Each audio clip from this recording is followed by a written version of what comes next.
In this short video, I'm going to explain to you what is meant by coprime.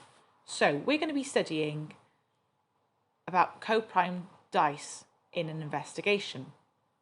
So this is what the investigation is about. We're going to study probabilities of whether two numbers on two different dice are coprime or not. And then the last part of the investigation for a grade 7 or 8 is estimating pi. So the first thing we're going to consider is the theoretical situation of rolling two fair six-sided dice. Part 1 is describing what I just said above. Part 2, you are going to do a sample space diagram. Remember, we have done this quite a lot.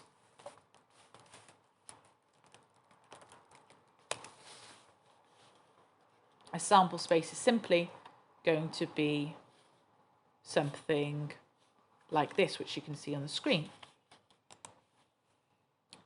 Then you're going to work out the theoretical probability that rolling two fair dice will give the numbers that are coprime. So once you've got a sample space, for example, we might have this as a sample space. This is not completed, but what we then do is we'd study which answers are going to be coprime, and then we'd circle or highlight them or write them in some sort of way. Experimental probability. We're now going to work with real six-sided dice. If you can't work with real six-sided dice, you're going to use a dice generator.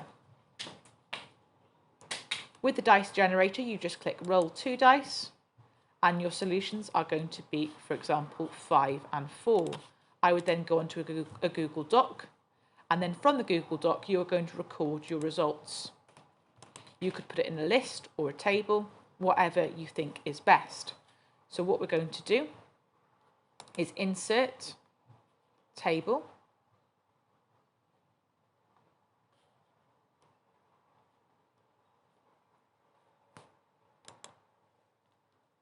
and then we're going to put the results here. So checking our random generator, we got a 5 and a 4, we would write them here, a 5 and a 4, and then relevantly label the table as you would expect to, and make sure it looks nice. So this says, decide on the number of times that you're going to roll the dice. You want to do this at least several times. I'd recommend about 10 to 20 times. 20 times is probably better, but you need to decide the number, and it needs to be a relatively large number, not like 3 times.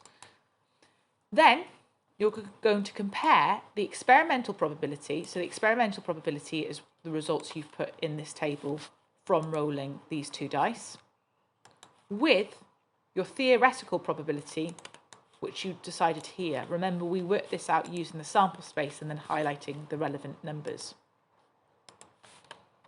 You need to write a few sentences about why they're the same, why they're different. Is it different to your friend's number? So the next thing is running a simulation on Google Sheets. Now, I've got a spreadsheet, but you need to recreate the same kind of thing. So the idea is we're going to insert these numbers here, and I'm going to show you exactly how to do it.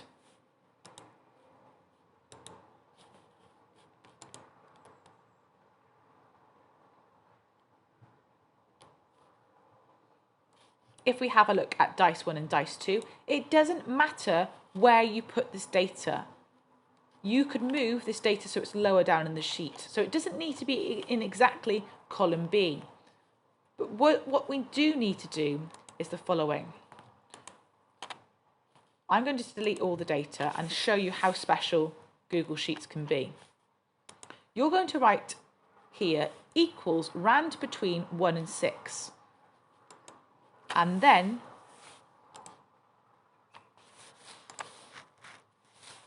if you drag this 1 across, it will also do another random between 1 and 6. And then if you take the bottom right here and drag below, it will repeat the process, drag below. This is how all my starters work. Then what we're going to do is we're going to press equals highest common factor.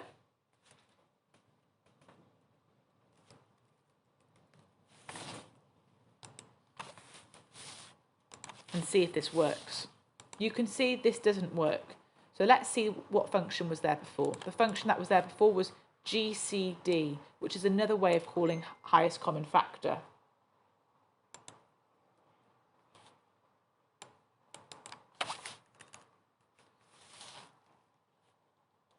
So let's repeat that process again. We're going to write equals rand between 1 and 6. On Excel, on the computer, it's normally going to be a comma. Sometimes you might need to do this symbol instead, but it's normally a comma. Then we're going to just drag across, and then we can drag down.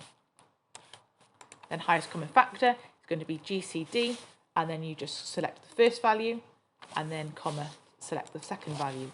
Press enter, then you pull this down here.